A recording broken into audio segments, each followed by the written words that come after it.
Welcome to history's mysterious minds, where stories drift through time and the questions we ask still hang in the air.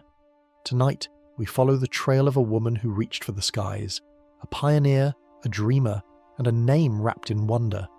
She soared higher than most, and then she vanished. This is the story of Amelia Earhart and the silence she left behind.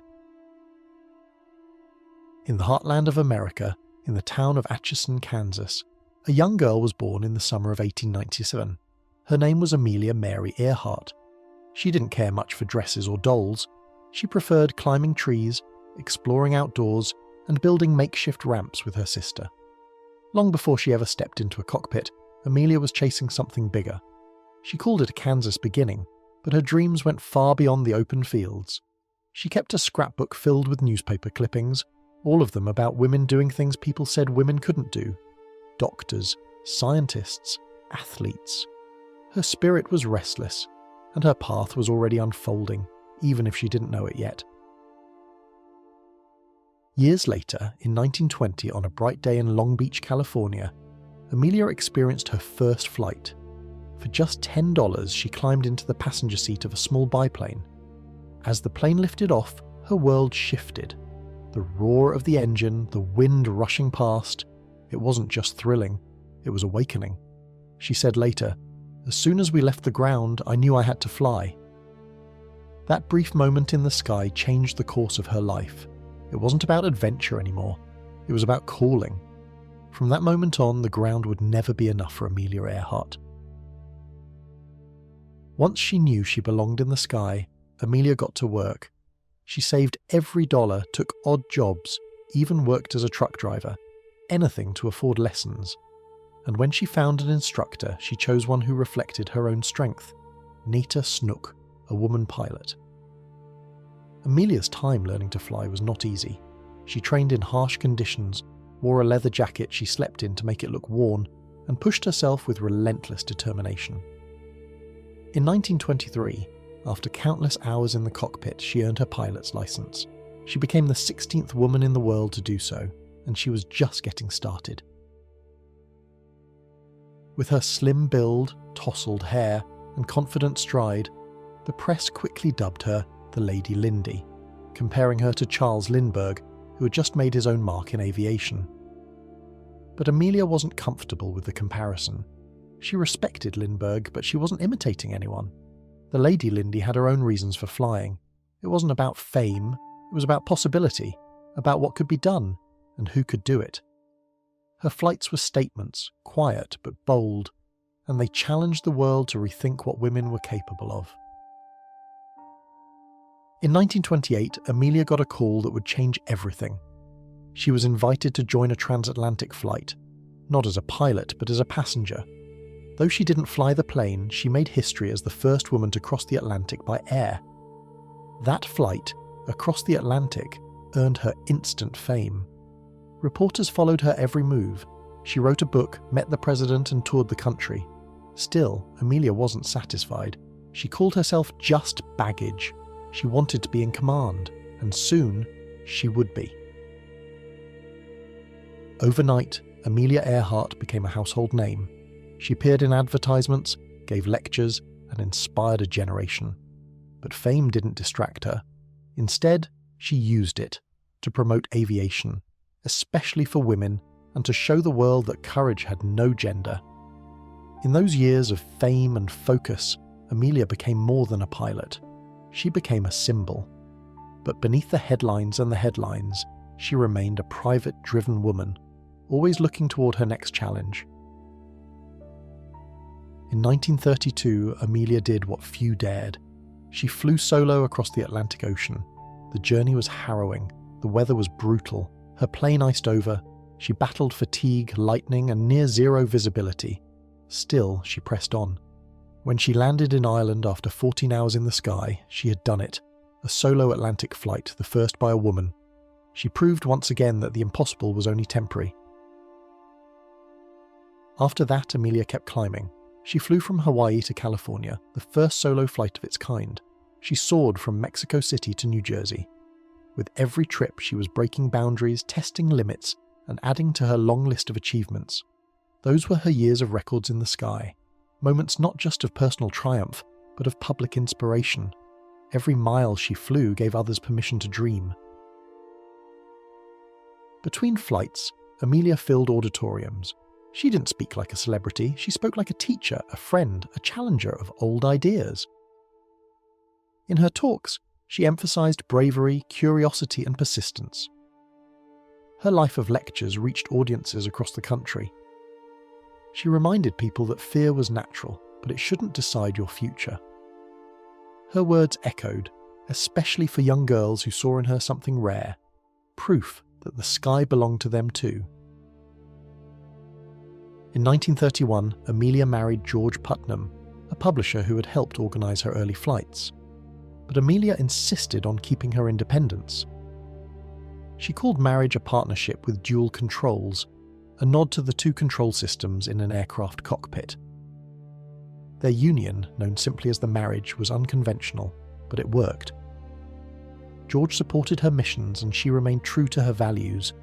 It was a relationship shaped by mutual respect and shared ambition. By 1937, Amelia was preparing for what she called the final challenge, a flight around the world.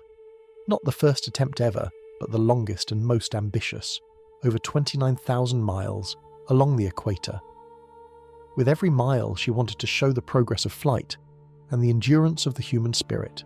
She would fly with navigator Fred. Their route would touch Africa, India, Southeast Asia, and the South Pacific. She trained, mapped, studied, and refined every detail. This wasn't a publicity stunt, it was a mission. One more boundary to push, one more sky to chase. In June of that year, Amelia and Fred took off from Miami and began their journey. For weeks, their progress was steady. Reports came in from South America, Africa, the Indian subcontinent. By early July, they had crossed 3/4 of the globe. Their next destination was tiny Howland Island in the vast Pacific Ocean. They left Lae, New Guinea, and flew into the Pacific. It was one of the most remote legs of the trip, over 2,500 miles of open water. They were scheduled to make contact with a US Coast Guard ship near the island, but then the updates stopped. The last confirmed transmission from Amelia's plane was short, anxious, and unclear. She reported low fuel and difficulty locating Howland Island. The Coast Guard vessel, the Itasca, heard only fragments. They responded, but heard nothing back. Then, radio silence, no signal, no landing, no crash site, nothing. The world, so used to hearing her voice and seeing her image, now heard only absence. The silence was louder than any engine roar. In the days that followed, the United States launched what would become the most extensive search in aviation history. Dozens of ships and aircraft scoured the Pacific. They searched islands, reefs, and open waters. They sent messages across every known frequency. But Amelia and Fred had disappeared. The search begins, but finds no answer. Only theories, only ocean. The world watched, waited, and hoped, but hope began to fade. As weeks passed, the search scaled down. Officials believed the plane had run out of fuel, crashed into the sea, and sunk without a trace. The Pacific was unforgiving, deep, wide, and silent. It was called the Empty Ocean, a place where even legends could vanish. There were no remains, no wreckage, no evidence, only water and wonder. Without proof, stories grew. Some believed Amelia had crash-landed on a deserted island. Others thought she had been captured by foreign forces. A few even claimed she returned under a different name. As theories take flight, fact and fiction blurred. Each one tried to answer the same question. What happened to Amelia Earhart? But none could say for certain. The world mourned, memorials were held, newspapers ran tribute after tribute, young girls cried, old pilots saluted, politicians spoke of bravery, explorers spoke of loss. Public reaction was deep, global, and lasting. Amelia had become more than a pilot. She was an icon, and now she was gone. 18 months after she disappeared, the US government officially declared Amelia Earhart lost at sea.